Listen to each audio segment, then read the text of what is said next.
The good thing about the Imperial Valley Community Foundation is that it's a kind of like one-stop shop for the needs of the people in the Imperial Valley. There might be government, state, federal programs in place. There might be private foundations in place to help people who are going through such things as the earthquake relief. There's FEMA.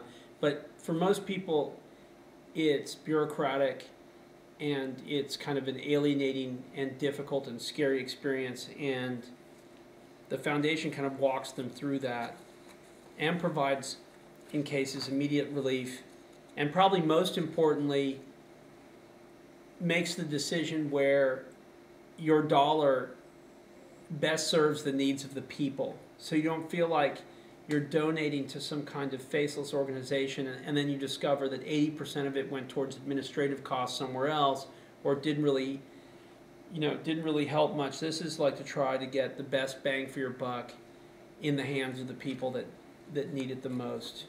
And it could use your help. And like was pointed out to me today, that the repercussions not only of the massive financial earthquake that devastated this place, even more so than most, but the actual physical earthquake, this will be felt for, I mean, these were people trying to stay on their feet as it were, and then they're set back. They've lost their homes. Old people have lost places to stay. Even if they're given vouchers to live in a small hotel, they don't have a kitchen. They have to try and buy food from restaurants. It's just complicated, confusing, hard, unsettling, physically and psychologically. And this is probably the best place in the Imperial Valley to give your help, and then they can determine where best that goes. Bobby Brock with the Imperial Valley Community Foundation. Good morning. I'm Donal Logue. I'm a former El Centro Imperial Valley resident. So we're down here. Bobby called me up, contacted me, and because he works with, you want to describe what you do? Yeah, sure. The Imperial Valley Community Foundation is a local philanthropic sort of center to help different agencies and individuals to improve quality of life here in Imperial Valley. But out of response for the earthquake, we set up a regional disaster fund to try and help relieve some of the victims' pressures, get businesses back on their feet, to get people working again, get homes back on their foundations, and kids back in school. Where we are is basically what used to be the bottom of an ocean, or the Sea of Cortez creeping up here. El Centro is America's largest city, completely below sea level. It has that going for it. And as you can see, what happened was, these are your grandparents and great-grandparents coming through here. You've been here 103 years, right? Your family? These kind of really brave people came here because in the summer it gets into the 120s. And what they did was they took all the alkaline out of the soil and they made this incredibly productive farmland. There was a water dispute with Mexico because two tributaries of the Colorado called the Alamo and the New Rivers flowed up through Mexico and came back up here and spilled into the Salton Sea. And we'd fight with Mexico over the water rights, so they decided to build what they called the All-American Canal, this massive canal from the Colorado River, bringing all this water in to the new farms of the Imperial Valley, all of these farms. And it was, one of the most thriving agricultural areas in the world, even though it seems like a pretty disparate place for it. It's always had tremendous economic difficulties, and in fairness, a lot of it has to do with the fact that it's right on the border. There's like huge fluxes in population. But when these earthquakes struck, El Centro was pretty infamous, being, as the New York Times described, as ground zero of the Great Recession. Our unemployment rate's over 30%. So the first thing we're going to do is, you guys want to say, we're going out to Sealy. Sealy's a little town about 8 miles east of El Centro. It is, in my memory, always going to be the home of Sunbeam Lake and the Sunbeam Lake Little League Park, where I played Farm League and Little League.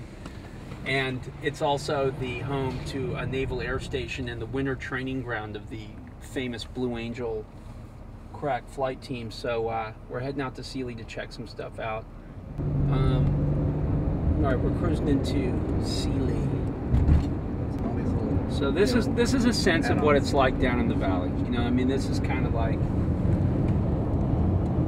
this is, you know, how people are living. A lot of people, mobile home parks and stuff, and what have you. That's Mount Signal. That's kind of like right on the border there too. It's kind of a good view of it.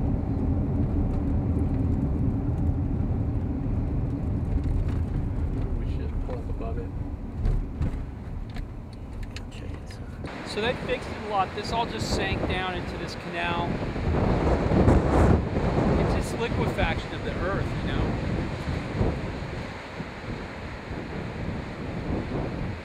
I'm glad it did this. That's one thing. Some people in the same area, maybe survived the earthquake. Once those winds came the next couple of days, blew out windows and just pushed things over. That's why they had to take down that water tower. I don't know if you get a sense of it, but the gusts hit 60 or 70 miles an hour. So this is the earthquake. Probably right around bridges, it's where it's worst, and waterways, but you see what's happened here. But look at this right here on the side.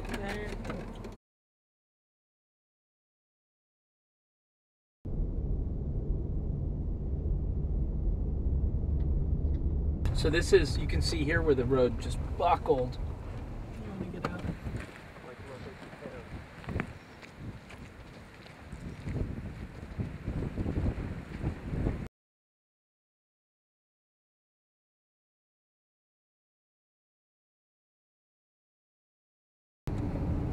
What's your fundraising goal, or do you have one just as much as? Well, there's about $100 million in damage that's been identified so far in the area, but with some of the other funds that cities have made available and whatnot, we're trying to, through this disaster fund, come up with at least $1 million to help with those families and businesses that otherwise wouldn't qualify, or maybe they just don't have enough to get back on track. But there's so much damage, not just structural, but also the trauma and the experience that people are going to have to deal with, and their lives are never going to be the same. There's the Hotel de Anza in the distance, which was, senior living house, and now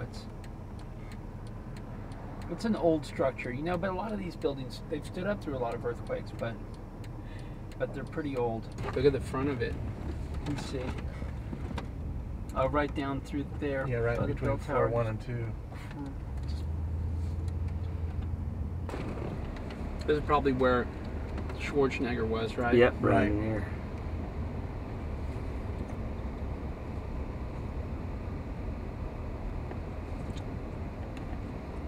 And in an area that already suffers economically, this kind of closure is devastating.